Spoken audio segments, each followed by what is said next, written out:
Tapi kalau makan dengan hati, enak atau enggak enak? Enak. Karena orang kalau makan enggak pakai hati enggak enak.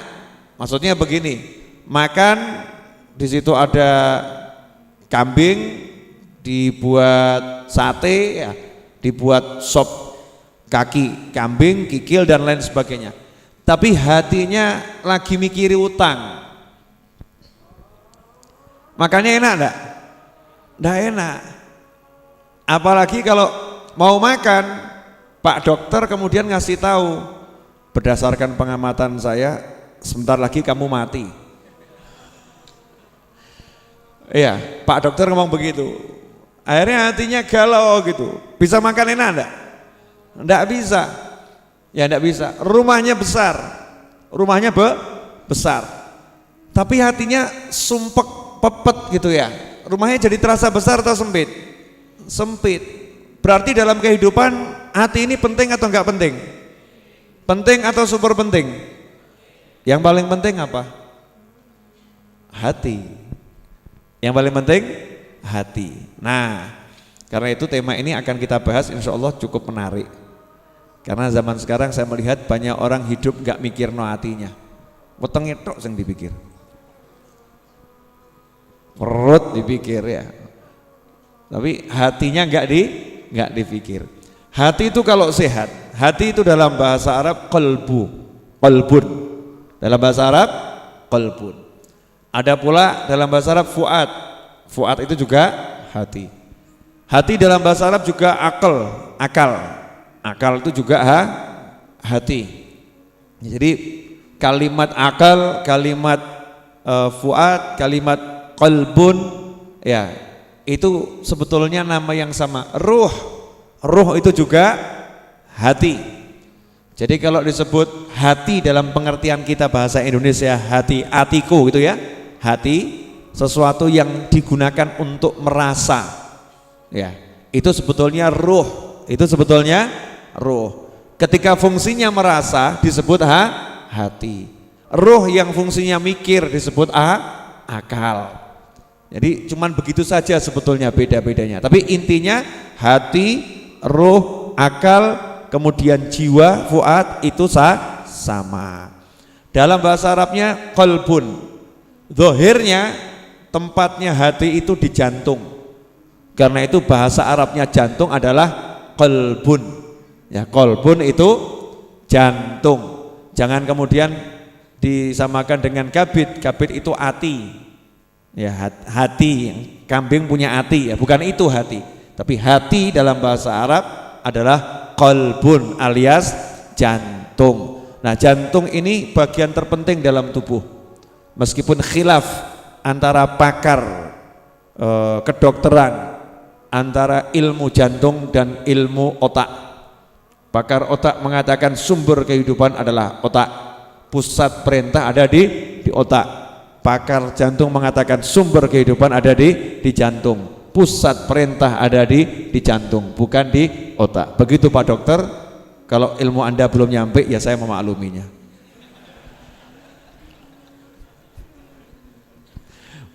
Mumpung dokternya koncone dhewe gak apa-apa. Kalau orang lain marah ini. Jadi ada khilaf ulama, bener ini ulama pakar otak sama pakar jantung. Pakar otak bilang semua perintah itu ada di pusat saraf otak. Nah, pakar jantung menemukan bahwasannya pusat perintah ada di saraf jantung dan itu jauh lebih hebat daripada saraf otak. Itu penemuan mutakhir 2018. Nanti bisa direview. Ya kebetulan saya nggak ngurusi kedokteran. Ya karena nggak patek penting buat saya. Sudah terlampau banyak dokter. Kalau saya juga jadi dokter, kasihan dokter-dokter yang ada. Ya kan berkurang apa namanya, menambah saingan gitu, menambah persaingan itu kalau bisnis. Tapi kalau pertemanan semakin banyak dokter semakin bagus, biar yang sakit-sakit tidak terbengkalai, banyak yang ngurus. Dan jenengan mau ndak ke tempatnya dokter? Oh ndak mau Pak, ndak mau ya, ndak mau. Mau ke tempatnya dokter? Ndak mau. Mau kenalan sama dokter? Oh mau, kenalan mau, ke tempatnya enggak mau, berarti sakit gitu ya, sakit. Ya, insya Allah kita semua nggak usah ke rumah sakit, amin. Nggak usah ke dokter, amin. Tapi kenal dokter, ya kenal toh ya. Masa tidak kenal dokter kan teman kita. Oke, jadi bagian terpenting dari tubuh manusia adalah jantung secara fisik. Nah, secara rohani, bagian terpenting dari manusia bukan jasadnya, tetapi bagian di dalam jasad. Itulah yang disebut ruh. Itulah yang disebut hati, itulah yang disebut akal, itulah yang disebut nafas, jiwa, itulah yang disebut fuad. Ya, fuad itu juga jiwa, sama dalam bahasa Indonesia. Nah, begini, ini tangan, ya ini tangan. Bu, lihat tangan saya. Pemirsa lihat tangan saya.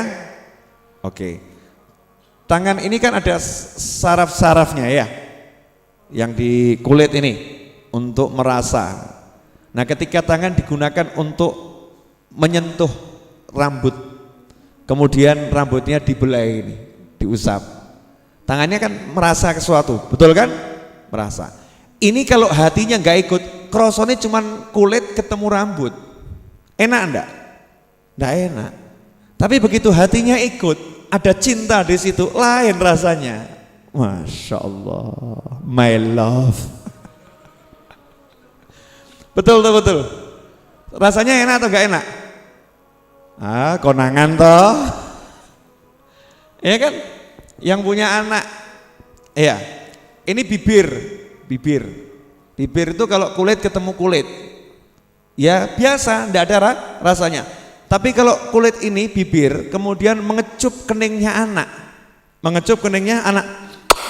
keningnya anak, hidung mencium keningnya anak, ya, itu kalau pakai rasa, pakai hati, aneh, kulit ketemu kulit tapi rasanya enak. Coba bibirmu temukan sama kulit kambing, ada rasanya enggak? Enggak ada rasanya karena kamu enggak melihara kambing. Tapi kalau kamu melihara kambing dan kamu cinta sama kambing, bibir ini ketemu kulit kambing rasanya enak. Tuh pecinta kucing tuh ya. Ya, hidungnya ditempelkan ke kulitnya kucing, diambungi, ambung-ambungan kayak kucing, enak katanya. Kenapa? Karena hatinya ikut. Jadi begitu hati itu ikut, yang namanya rasa itu naik unlimited. Rasa itu naik unlimited. Contoh, minum kopi. Ini salah satu pakar kopi. Ya, minum kopi. Seruput kopi begini, seruput. Monggo, diunjuk. Oh, sudah mau habis. Siap jokis ya. Seruput. Rasanya ya kopi enak gitu ya. Rasanya enak. Tapi kalau minum kopi sambil membayangkan kenangan, ya, kenangan ketika duduk bersama guru yang dicintai, guru ojo aneh-aneh awakmu, mosok kopi kok mbek sapa ya, sama guru yang dicintai, aromanya mengingatkan pada ketika minum sama guru, seruput itu rasanya enaknya luar biasa. Apa yang buat enak, kopinya atau hatinya? Kopinya atau hatinya? Hatinya. Nah, selama ini yang kita pikir buat kopi, minum kopi, atau noto ati baru minum kopi.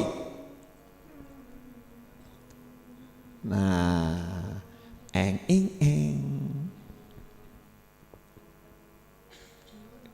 Ini kok semua pada domblong kenapa nih? Oh, berarti selama ini cara hidupku salah ya? Betul kan? Masak mikiri resep masakannya, rumah mikiri bentuknya, kasur mikiri empuknya. Lah kasur empuk kalau hati amburadul ya percuma.